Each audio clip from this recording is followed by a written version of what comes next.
usual, making paratha for suhoor or siri for 27 days Ramadan fasting na tayo ngayon. Today is March 17. And now I'm making tea. We'll put now fresh buffalo milk here.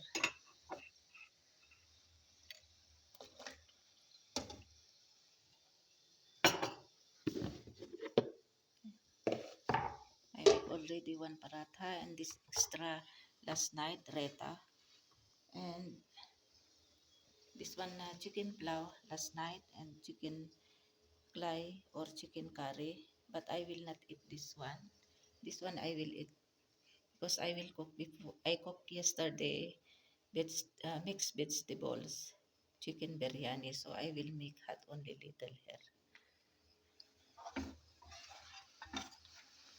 3 days more left, then there is already Eid, inshallah. Already closed fasting, there is already azan.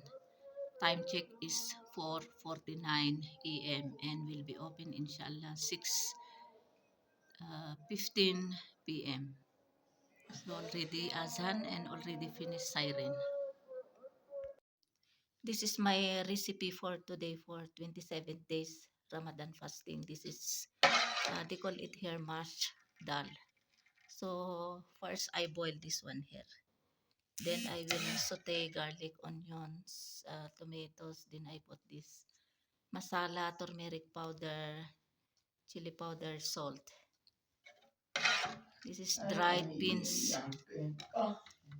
I make first boil here. Then after that I will saute. Then no need to make rice for me because before yesterday I cooked this mixed vegetables, chicken biryani.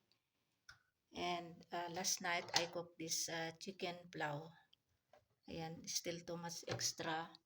And there is still extra for chicken clay or chicken curry before yesterday. And chapatis also ready. And this is ingredients to saute for this mashed dal or dried beans. Onions, garlics, tomatoes, green chilies. Then I make already fresh fruit salad. And today I will make potato pakoras because 2 days I did not make. And this is ready to fry also. So these are all for 27 days Ramadan fast.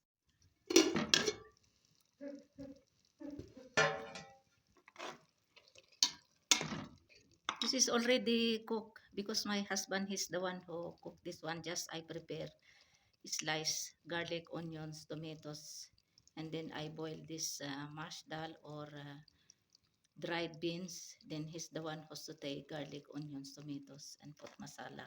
So this is already cooked.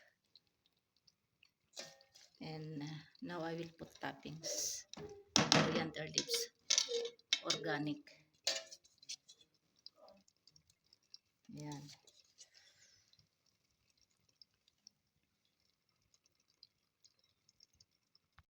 Mashed dal, curry, toppings with organic coriander leaves. So our viand for 27 days Ramadan fasting is ready.